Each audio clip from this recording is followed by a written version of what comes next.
Hello. Um, I'm doing this course at the moment on freelance journalism, and it's a very informative and useful course. If anyone's interested, I'm doing it through the British College of Journalism. It's long distance learning course, and they provide a lot of valuable material and information via tutorials. Um, so check it out if you're interested in getting into freelance journalism. Then that may be something to look at. £395, and yeah, that's what I'm doing at the moment.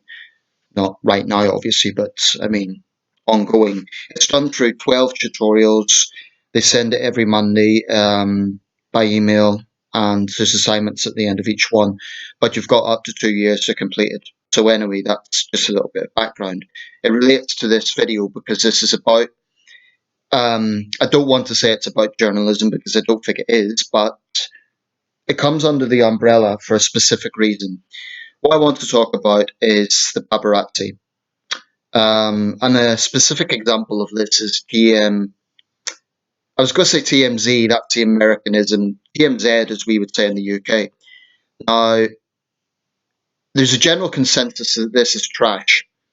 And what they tend to do is they get clickbait videos where they'll be goading a particular celebrity to get some sort of response. And then they're back at their little office smugly talking about it.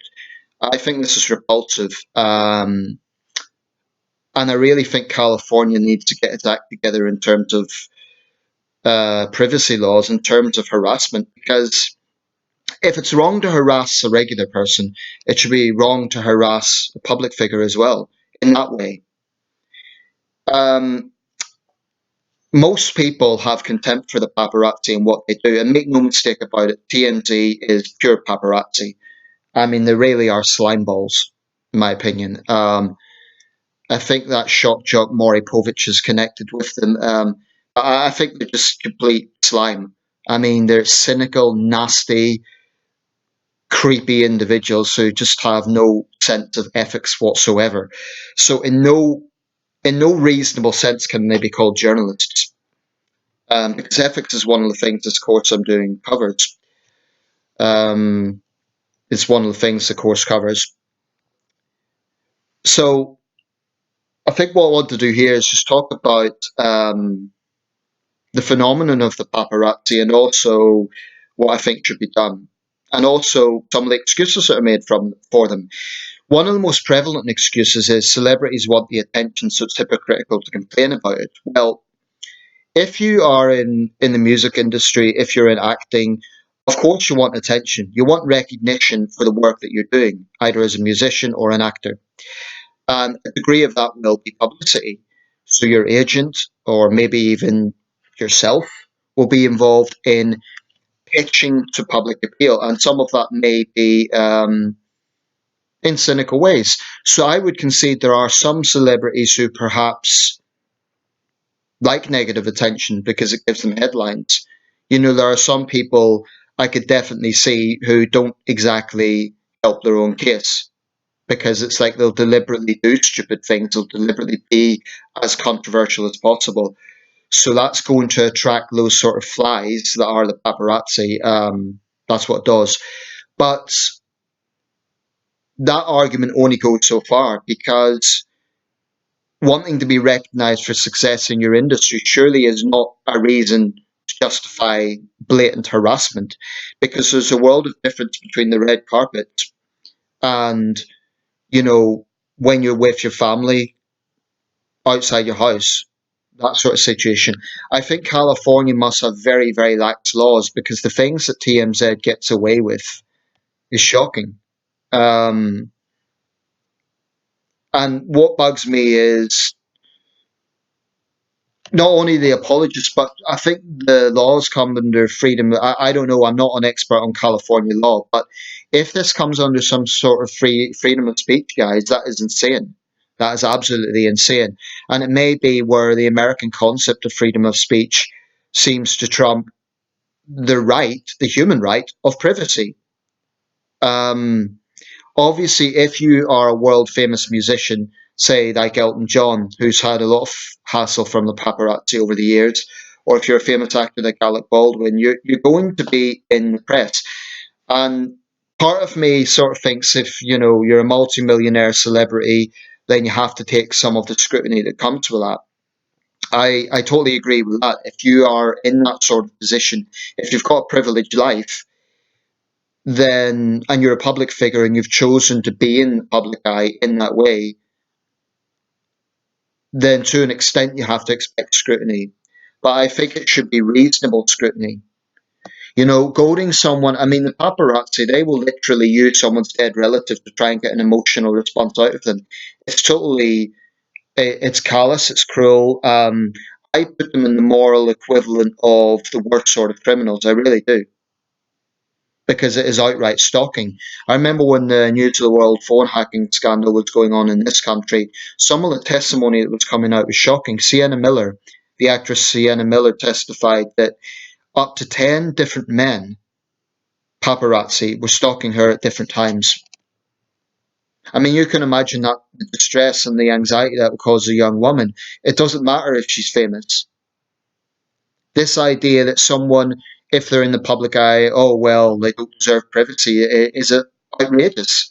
That's pretty much saying if someone wants to be successful, then they have to give up 100% all personal liberty. That is insane. I mean, that is like punishing people for being successful. I do think that there are some celebrities that live in a bubble. They don't live in the real world. So I've no problem with journalists asking them tough questions. I don't even have a problem with actors being asked difficult questions in an interview, provided it's valid questions, it's sensitively done. Well, not even sensitively, but relevant to say the film, or and it isn't just for the sake of goading someone. I do think that some celebrities have a kind of entitlement mentality. So I've no problem with those sort of people being put on the spot. And I think some of them do need to be brought a bit down to earth. But when you see the sort of behaviour that the paparazzi come out with, I mean, I was just watching a clip of Sir Elton John. This was 5 years ago. So he would have been in his late 60s at the time. Just these leeches from TMZ following him around and he tripped up. And then they're kind of mocking him back in their little office. How this is legal, I can't comprehend.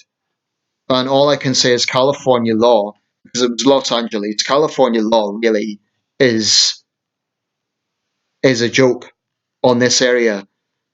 It's just, I mean, Hollywood, of course, is famous for being shallow and superficial, but surely there has to be a degree of common sense when it comes to this. So I think there's certain things can be done. I mean, other jurisdictions are a bit stricter. I know in the UK we're a bit stricter when it comes to the paparazzi, but there are still national publications that blatantly use paparazzi photos. I think that should be illegal. Period. I think tabloids should absolutely have to agree under press standards not to buy paparazzi photos. And certainly after the whole Princess Diana thing, which was a major turning point with this, they did take a different direction. Even Piers Morgan, who is a very controversial figure, he said in his insider diaries that paparazzi actually approached him with photos of her death, and he had to point blank refuse them. Even tabloid editors weren't stupid enough to do that, although there were two, one I believe in Hong Kong and the other in Italy, that did take photographs of the dead princess. The thing about the paparazzi, they should not be normalized. That's very important. So calling them photographers, calling them journalists, to me is a problem because it normalizes them. The photographer got a response out of celebrity A, obviously doesn't sound as bad as the stalker harassed celebrity A, so they need to be called what they are. They are stalkers. That's very important. But what I find troubling in this country is we are starting to see certain techniques that are paparazzi esque being used by mainstream publications, not even tabloids. The Times, the BBC have resorted occasionally to doorstepping techniques of politicians. Now, I actually raised this with I think it was with the BBC, and they came out with this really flimsy excuse. that the idea was to present pulling around a particular public figure so that it's in situations where there's a lot of journalists gathered round so as to give them more space. I actually came across a BBC guideline to journalists about doorstepping and about being polite and about not being confrontational, otherwise you put yourself and your crew at risk.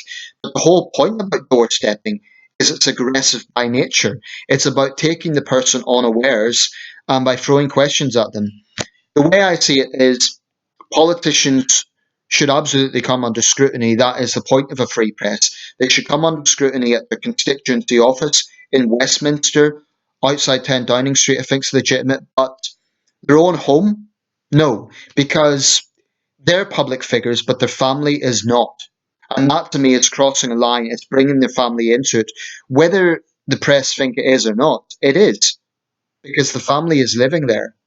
Um, so I have a big problem with doorstepping. It's often done late at night, so it's really a vile practice, and I think it should be absolutely stamped out.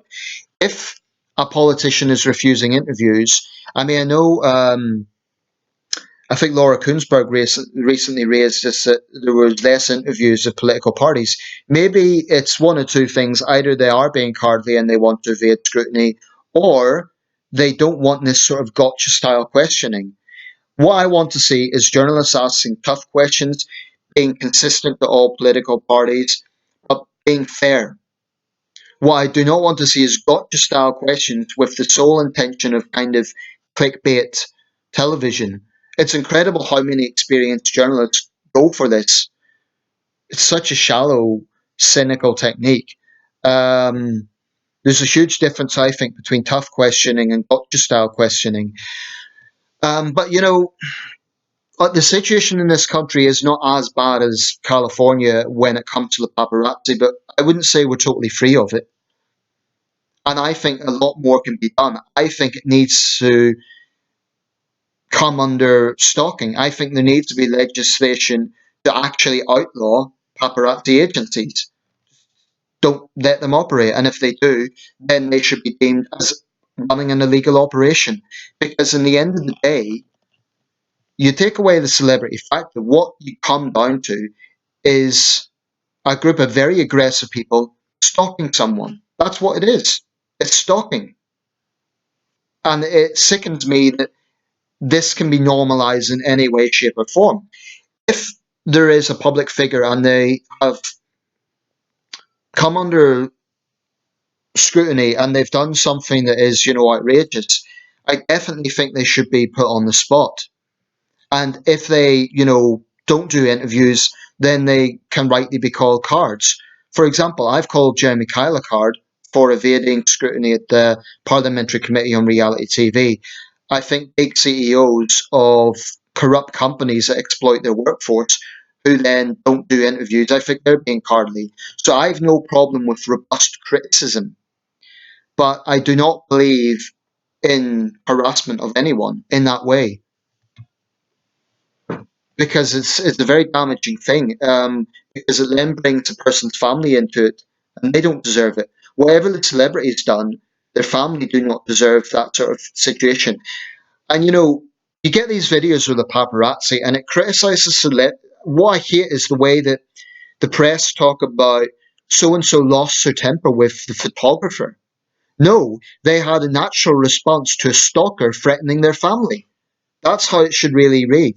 I mean, Alec Baldwin lashed out at the paparazzi, but most people said, well done. That's what anyone would do. The man was protecting his family. Whatever you think of him, that's what the situation was.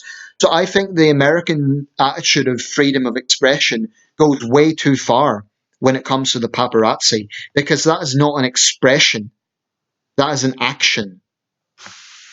And I think it's a big problem. So obviously the consumer can stop buying publications that print paparazzi photos, but that's wishful thinking. People are going to continue buying this stuff. I think women's magazines and other gossip magazines are particular offenders. I think there really needs to be a lot of scrutiny and pressure on any publication that publishes paparazzi photos, because in the end of the day, the paparazzi can't do anything if they can't sell their photos. So it's these publications that are buying them that are just as guilty. Um, and I think maybe the situation has improved somewhat from, say, 10, 15 years ago, but I don't think that we are totally, the rise of doorstepping, for example, whether it's a rise or not, it's certainly prevalent, and I think that is troubling because it isn't even tabloid journalists. It's now so-called respectable papers that are engaging in it. Why? Because they want to get a response from someone. They want to get an angry response because it makes for headlines. It's incredibly cynical and fake and shallow. I want to see Jeremy Corbyn questioned. I want to see Boris Johnson questioned, just not in that way. Not at their own home. Okay, with Downing Street, it's a bit different because that is an official residence. But, outside Jeremy Corbyn's own house, no, I think it's wrong. Question him at his office. Question him anywhere else, just not outside his own home. I have a big problem with that. Let me know your thoughts.